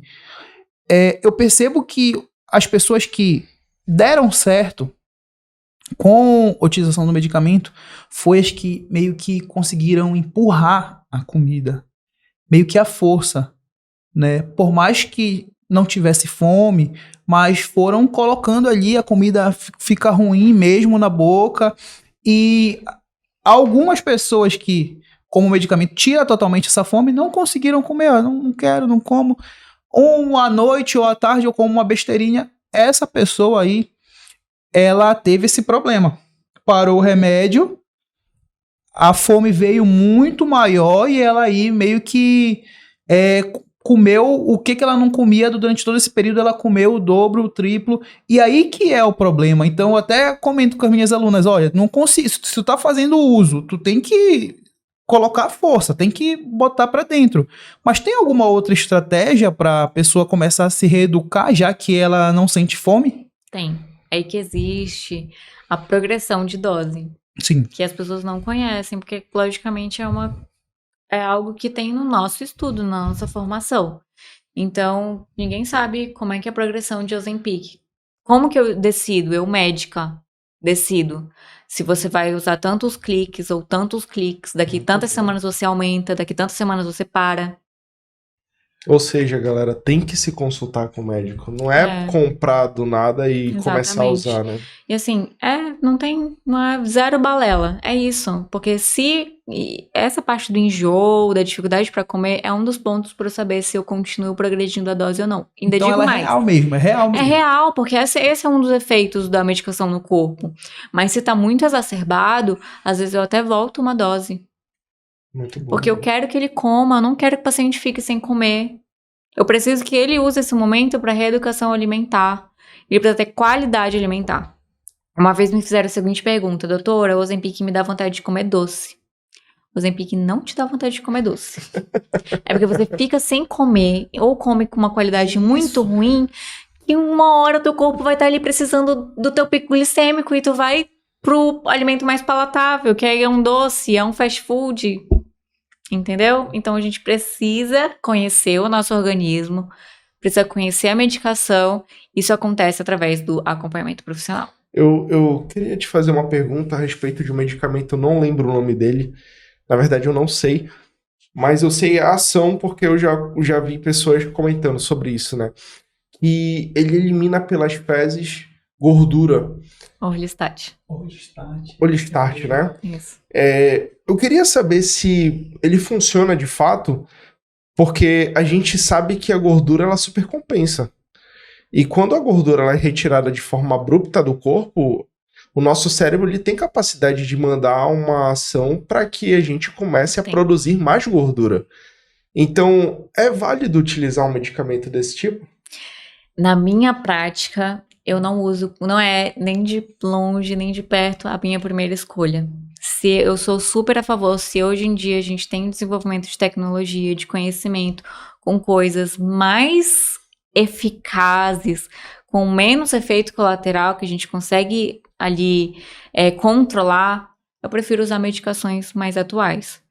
E o Orlistat, já tive paciente sim que eu usei, a gente entra muito em consideração, às vezes, o poder aquisitivo da pessoa, o que tá mais acessível. Não é todo paciente que consegue comprar o Ozempic. O Ozempic custa caros, né? 700, 800 reais, entendeu? E o paciente tá na dose máxima, dura um pouquinho menos de um mês. Então é um investimento mensal alto. Então a gente... E tem outros, aí tem a bupropiona com naltrexone, que também já foi aprovado recentemente aqui no Brasil. Consegue fazer uso, é muito mais positivo, tem um efeito bem bacana em relação à parte de compulsão, à perda de peso. Então existem outras medicações mais atuais que eu particularmente, no meu conhecimento, no meu estudo, eu prefiro em relação à sibutramina, em relação à Orlistat, devido ao mecanismo de ação e efeitos colaterais. Muito bom. Perfeito. Uma dúvida minha agora, a gente falou de medicamentos, falou de suplemento. Eu vi que houve uma diminuição, mas já foi uma febre termogênicos. O que tu pensa dos termogênicos aí para emagrecimento? Trazem mesmo resultado? É muito efeito colateral? Porque as pessoas têm aquela ideia do suar, né? E não necessariamente isso está relacionado aí à queima de gordura, né? A gente até falou que por outras vias aí que a gente consegue liberar essa gordura, né? Principalmente pela respiração. Inclusive, ele acelera, né, os batimentos cardíacos. Isso. Então eu queria saber um pouco mais aí dos termogênicos, que eu percebo que hoje tem uma queda aí nas vendas de termogênico, né? Sim, não uso com muita frequência, porque a ação dele positiva é mais pelo que ele causa momentaneamente no paciente, e isso influencia um desempenho bacana nos treinos. Tá. Então, não que ele fisiologicamente acelere o teu metabolismo. Gente, basicamente, resumindo, o que acelera o metabolismo é você fazer atividade física, dar uma controlada ali no plano alimentar. Logicamente, a gente consegue fazer uso de algumas medicações especificamente, mas encher muito com fitoterápico e termogênico e tudo mais, às vezes não é a melhor estratégia. A gente consegue muito mais resultado usando coisas mais concretas. Perfeito. Para essa pessoa que tem essa necessidade do momento do treino, de ter esse estímulo, seria melhor um pré-treino mesmo do que os pré-treinos que hoje também são muito vendidos? Seria melhor do que termogênico? Sim. Eu uso mais os pré-treinos, aí existe a questão de alguns Cafeína, mais taurina. específicos, exatamente, de questão de marca, né, pela composição, e aí isso também depende do horário de treino do dia. Por quê? Eu usar um pré-treino que tem uma grande quantidade de cafeína, por exemplo, dificulta o sono. Não é De todo tarde mundo, pra noite já complica. exatamente. Não é todo mundo que consegue tomar e ter uma boa noite de sono. E a gente sabe que é lá no sono que você vai fazer valer o teu treino do dia. Então não adianta eu me matar de fazer o treino bacana e dormir muito tarde ou dormir por poucas horas que o meu corpo não tá mal colocado, exatamente, né? mal colocado. Então a gente consegue, talvez a estratégia às vezes seja até uma alimentação específica de pré-treino, ali antes, rápida. Não precisa ser uma coisa... Muita gente vai pra academia, já saiu de um trabalho, da faculdade, então não tem um meio tempo muito grande para fazer a alimentação. Mas a gente consegue fazer uns lanches mais práticos para conseguir ter um bom efeito. Eu acho muito mais válido. Pelo menos o meu horário de treino é de manhã cedinho. E a minha última refeição do dia é o meu pré-treino. Perfeito. Porque eu já consumo uma quantidade alta de carboidrato. E aí isso me dá aquela vontade que eu tinha de comer porcaria de noite, comer uma pizza, passou porque eu tenho que consumir aquela quantidade que eu sei que aquilo lá vai fazer eu render no treino pela manhã. Então, eu nunca erro, eu tenho que comer aquilo lá, porque de manhã cedo eu quero dar o meu melhor no meu treino, porque eu quero ver resultados.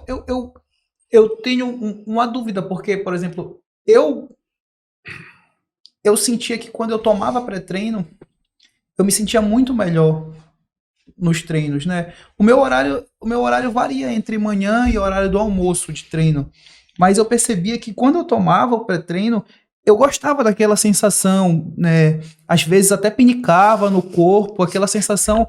Eu me sentia bem para treinar, né? Com aquela sensação.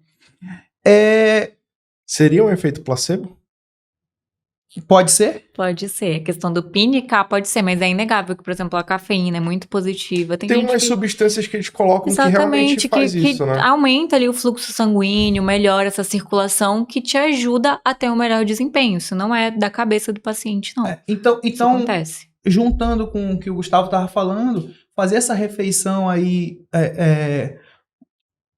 o pré-treino ser o jantar ou tudo que eu comi do outro dia, por exemplo...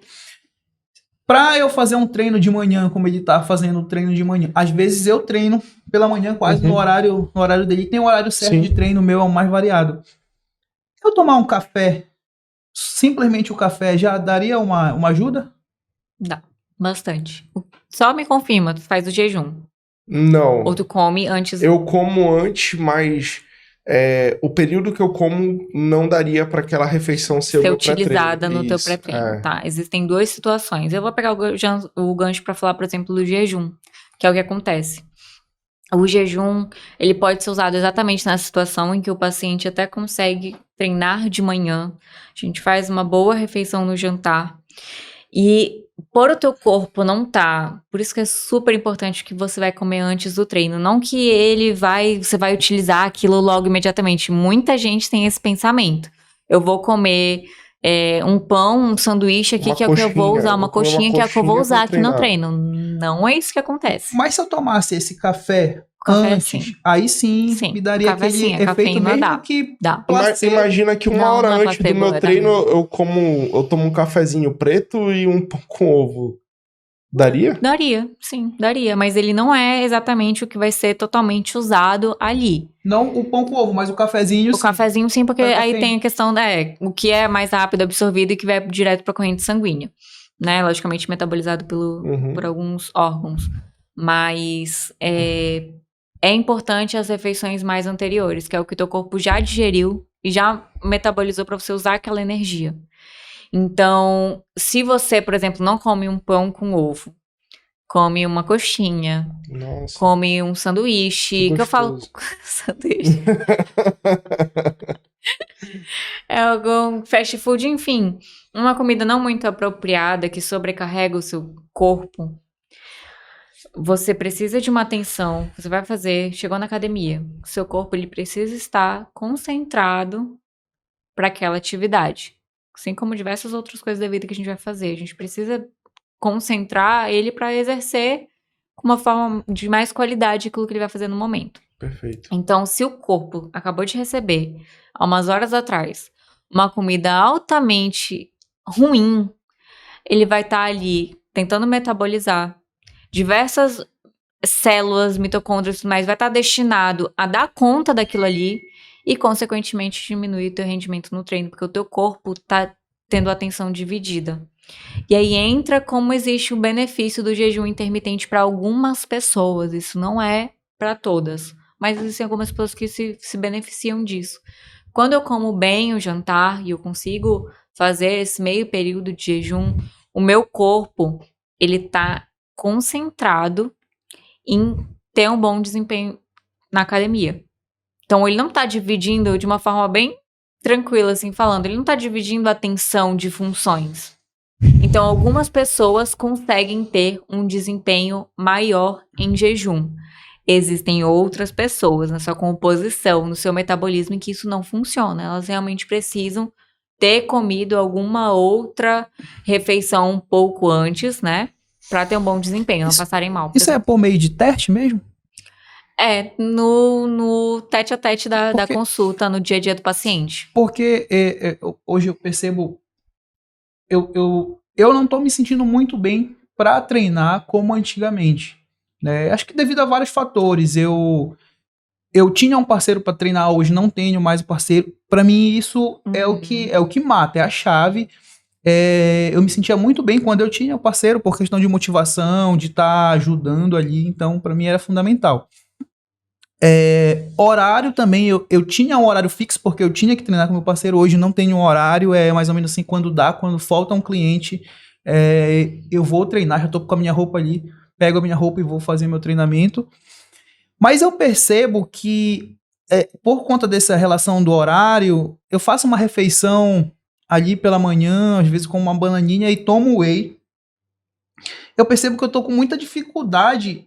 Às vezes eu faço essa refeição uns 20 minutos antes e eu tenho uma dificuldade muito grande. Eu sinto que eu fico meio que com gases, eu fico com dificuldade quando ela falou do corpo concentrar, eu fico com dificuldade no meu corpo e mentalmente, eu não consigo, eu tô tendo problema com isso, né?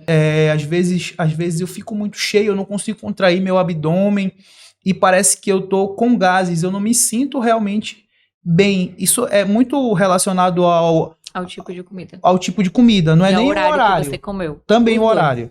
Os dois. Entendi. Então você provavelmente, não tô dizendo que é uma certeza, mas talvez você seria um candidato a gente ajustar essa questão do jejum intermitente. Não tô dizendo que é um fato, porque você tem essa questão do horário, não é sempre que você consegue fazer logo de manhã, mas aí tem que ajustar o teu tipo de pré-treino, e não imediatamente 20 minutos antes do treino, que aí realmente sobrecarrega, divide a energia, o teu corpo não tá dispondo da energia pra tu carregar o peso, pra tu correr a esteira. Por isso que o ajuste ele é muito interessante, né? Porque, por exemplo, se eu for treinar até 8 horas da manhã, em jejum ou até com um cafezinho, eu me sinto bem. Mas passou das 10 horas da manhã, eu me sinto fraco se eu não Sim, comer nada, né? exatamente. Então é interessante ter Exatamente. esse jogo de cintura aí, Perfeito. né? Olha, eu sou do tipo de pessoa que eu não gosto de passar fome. Eu gosto de comer. Eu gosto de estar mastigando o tempo todo. Então, por isso que eu faço uma refeição à noite, faço uma de manhã. Só que a minha de manhã já não é um pré-treino. Eu queria saber, aí já veio uma dúvida. Como tu falou, o jejum intermitente ele é interessante para algumas pessoas. Para quem nunca fez o jejum intermitente? A gente, Tipo assim, tu disse que é na base de teste, né? sim. Mas se É necessário fazer? É necessário testar? É Tipo por- assim, Depende do objetivo do ajudaria. paciente. Pois é, mas Ah. ajudaria no. Porque, tipo assim, alguém pode estar assistindo a gente e essa pessoa não tá fazendo nada. De repente, nós chegamos nesse ponto aqui falando de jejum intermitente e essa pessoa decide implementar isso amanhã. É recomendado fazer vários dias seguidos?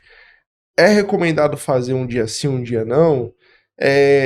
E outras pessoas que às vezes comentam de terem alcançado seus melhores resultados seguindo o jejum intermitente. Então, eu queria entender um pouco desse mecanismo dele. O que seria, de fato, a ação da gente não comer, da gente fazer um jejum? Antes da Beatriz falar, eu queria só, tipo, eu acredito que é, quando tu falou assim de a pessoa que nunca fez, né? Se é um problema, se tem algum problema. Mas eu percebo que geralmente para a pessoa iniciar ela nunca fez. Então aí já tem essa relação, né? Uhum. Então praticamente ninguém fez até fazer. Eu acredito que seria muito mais no período, né? No período de implementação dessa dieta e no tempo que ela vai passar fazendo, que seria aí essa relação de poder trazer algum problema ou não, né? Isso. Então, você falou perfeitamente. Quem um dia iniciou, um dia Vai. não tinha. Então, a gente precisa fazer um teste. Aí entra. Existem diversos tipos de jejum. Questão horário. Então, tem jejum que dura 12, tem jejum que dura 16.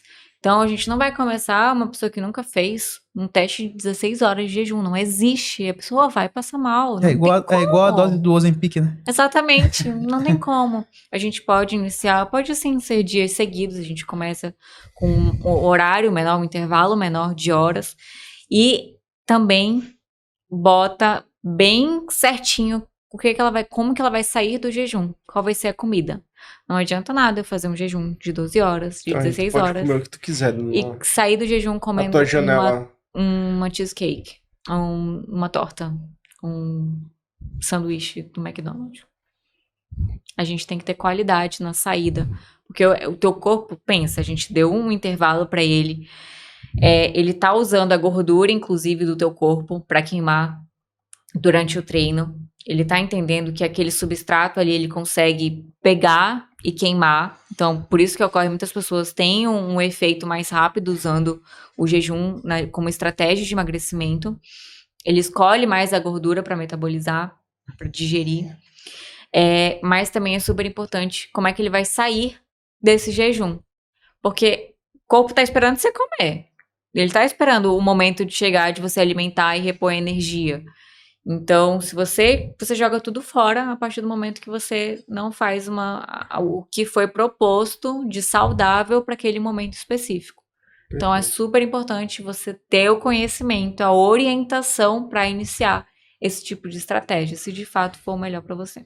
E Beatriz, e com relação à massa muscular, o jejum ele atrapalha? Não, existem diversos estudos, artigos mostrando que não há perda de massa muscular com o jejum sendo feito da forma correta. E aí Tá. entra de novo o ponto do pós, do jejum. O que você está comendo depois quando você vai quebrar o jejum? Isso influencia na qualidade muscular também. Aproveitar essa pergunta aí. Parei de treinar. quanto tempo demora pra mim começar a perder massa muscular? Isso depende muito, tá? De pessoas têm uma perda muito mais rápida e uma perda muito mais lenta. Eu vou dar um exemplo pessoal, particular. Eu e meu marido. Eu perco muito rápido. Muito rápido. A gente fez um protocolo em cima de perder gordura, construir massa muscular, melhorar a qualidade de composição. E chegou um momento em que fez viagem e tudo mais, a gente não ficou tão regrado. E aí ele manteve ali. Deu uma secada? Deu, mas a gente percebe até que foi um pouquinho mais de gordura. Composição permaneceu. Sim. Então ele tem uma vantagem ali dessa... Com relação, já é uma relação hormonal mesmo. É uma regra, homens têm mais facilidade em manter ali a massa muscular do que mulheres? Sim, pela nossa amada testosterona. Testosterona. Tem muita influência. Mulher, eu bato muito na tecla disso também. Testosterona é importante para mulher, a níveis fisiológicos, logicamente, nem se compara com o do homem, mas é muito importante para diversos fatores de qualidade de vida. Libido, o ganho de massa muscular, a perda de gordura, que é uma das funções da testosterona, a questão tem até influência no humor, gera parte estética positiva na mulher, e tem uma influência, o homem tem muito mais testosterona, e ela facilita a construção de massa muscular, a preservação de massa muscular, então é meio que incomparável. Perfeito. O esforço da mulher tem que ser muito maior do que o do homem. Perfeito. Gustavo, você tem mais alguma pergunta para Beatriz? Eu tenho uma perguntinha, eu acho que para fechar aqui. Eu queria saber sobre o chip da beleza. Muita gente fala, muita gente usa. Conheço, inclusive, pessoas que já fizeram isso. Eu queria saber qual é a tua opinião, se funciona de fato. A gente sabe que tem que seguir o protocolo e coisa do tipo, mas é algo que realmente dá certo? Eu queria saber o que é. Tá. Eu já ouvi muito, mas assim, um pouquinho ali, um pouquinho aqui. Eu, de certa forma, hoje eu sou mais aberto a outras coisas. Antes eu era muito cético com relação a muitas coisas, né? Hoje eu percebo que a gente consegue incluir, trazer um pouquinho de cada coisa e conseguir utilizar em alguma pessoa, de certa forma, algum conhecimento. Mas antes eu era muito cético e às vezes eu nem buscava saber a informação. Então eu queria saber o que é, de fato. Esse seu pensamento é muito comum, você não tá sozinho, tá? Mas hoje a gente já tem muitos estudos e realmente tá bem mais comum do que antigamente. Ele já existe desde os anos 1900 e alguma coisa, é muito tempo, se eu não me engano, 1960.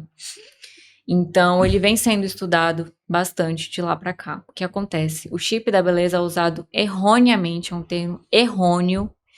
A gestrinona, que é o nome técnico, Perfeito. é usado para tratamento de endometriose, tratamento da menopausa, algumas patologias ginecológicas. E o que acontece?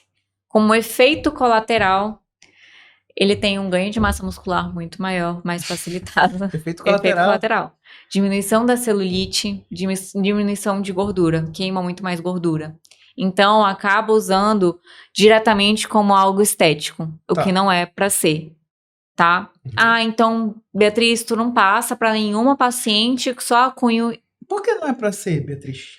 Porque a gente tem que pesar benefício e malefício. Então, todo hormônio, se ele não precisa ser reposto no seu organismo, ele não é bom. Tá. Antes eu estar com hormônio a menos, hormônio diminuído, do que hormônio em excesso. Isso aí não tem o que discutir. Sempre é a busca pelo equilíbrio ali. Equilíbrio hormonal. Reposição. Terapia de reposição hormonal. Então, sim, eu passo. São implantes de gestrinona. É uma avaliação completa com a ultrassom da paciente, com queixas da paciente. Às vezes elas chegam até com uma alteração de libido. Estou me sentindo muito cansada, indisposta. Não tenho mais a qualidade que eu tinha antigamente. E a gente faz umas outras associações diagnósticas e consegue ver que, de fato, o melhor tratamento para ela vai ser a gestrinona. E às vezes até precisa associar outros hormônios, a progesterona, o estradiol. E aí, consequentemente, ela tem um efeito também estético. E melhora a qualidade de vida dela, acelera o processo de ganho de massa muscular, mas devolve qualidade. Então, ela consegue até desenvolver mais a academia, comer melhor. Isso dá um gás muito maior. Ela era para tratar a endometriose. Endometriose e algumas outras patologias ginecológicas. O efeito colateral é ganho de massa muscular. Isso. Tem outro efeito colateral ruim, porque é um Tem. efeito colateral bom, né?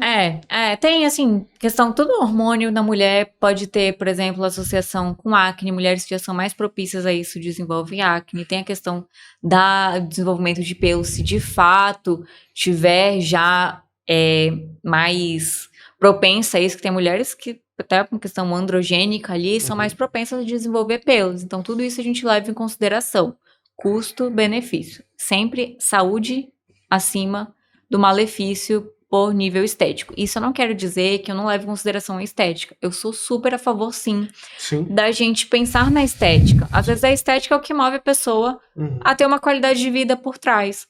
Então, associar determinados tipos de implante hormonal, inclusive para homem também tem essa indicação, é super importante. E aí entra...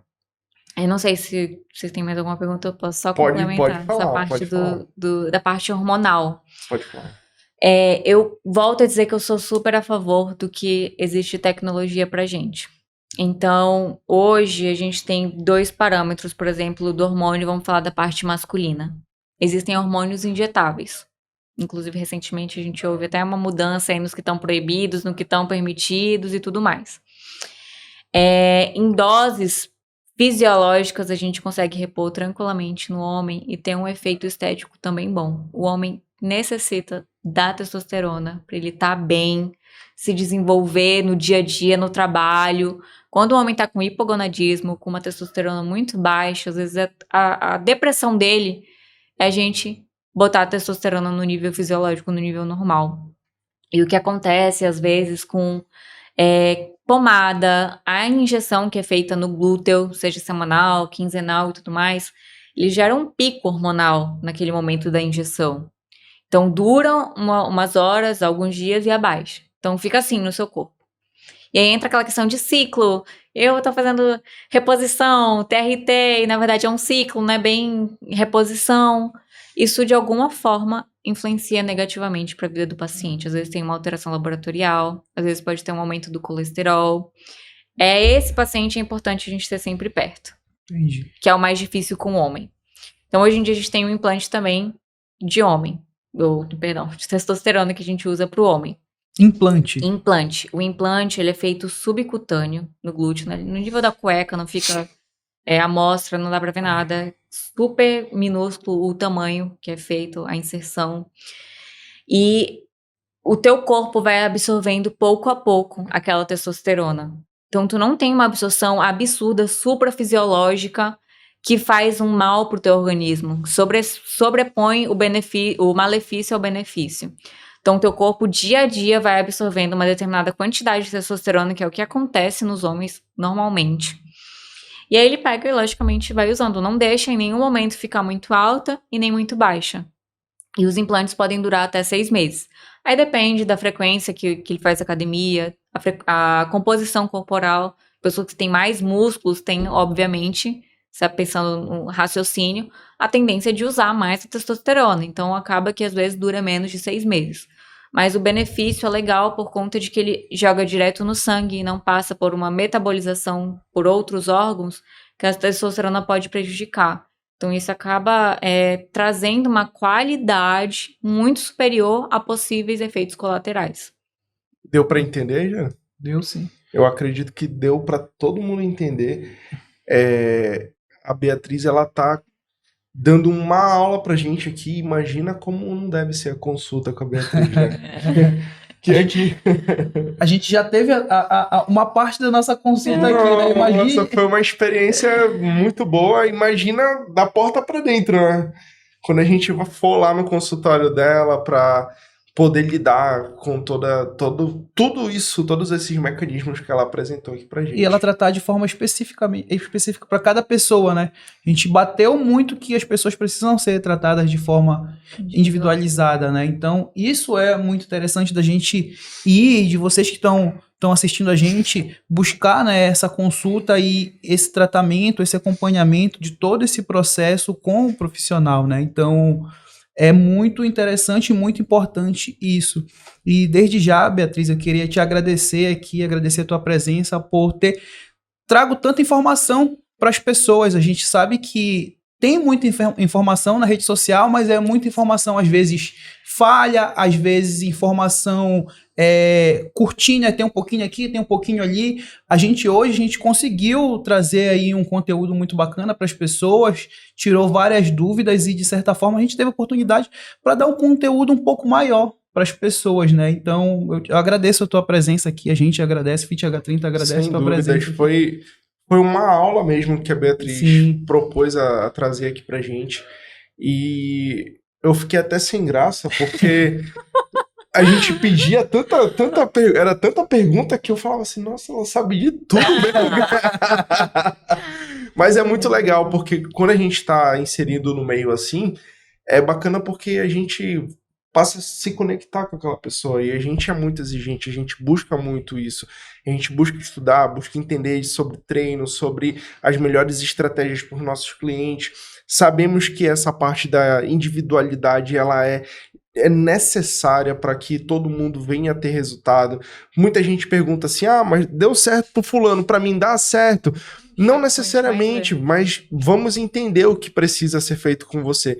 Então, tu trazer essa roupagem, trazer essa identidade de performance pra gente foi sensacional. Então, a gente só tem a agradecer em nome do FitH30, né, que é a nossa consultoria, e a gente queria te convidar para estar aqui mais vezes com a gente, né, Jared? Eu acho que tem muita coisa pra gente discutir em outros momentos. Muito obrigado. Eu que agradeço pelo convite. Eu costumo dizer, eu explico sim para os pacientes, que o conhecimento, ele é libertador. E a gente não está falando de outro, a gente está falando do nosso corpo, da nossa fisiologia. Então, muitas vezes a gente entendendo como é que a gente funciona, tudo fica mais claro e a gente consegue instituir o melhor tratamento e é sucesso. Melhora a qualidade de vida, melhora a disposição, a energia, e a gente consegue associar a estética com saúde. E é isso. Perfeito. O objetivo é esse. É essa a ideia que a gente quer trazer realmente para as pessoas, para você que está vendo aí. A gente finaliza hoje essa aula mesmo, esse bate-papo, mas que foi uma aula. A gente agradece muito a Beatriz e a gente pede para você se inscrever aqui no nosso canal, para você deixar o like, para você compartilhar, que a gente sabe que muita gente precisa dessa informação. Então, com a sua amiga, com seu amigo, com a sua mãe, compartilha mesmo. Pede para se inscrever no canal, se inscreve nesse canal e próximo episódio tá vindo muito bacana, a gente vai trazer aí também outras pessoas, outros profissionais que vão estar ajudando no dia a dia de vocês aí com esse bate-papo, tá? A gente agradece, muito obrigado, boa noite.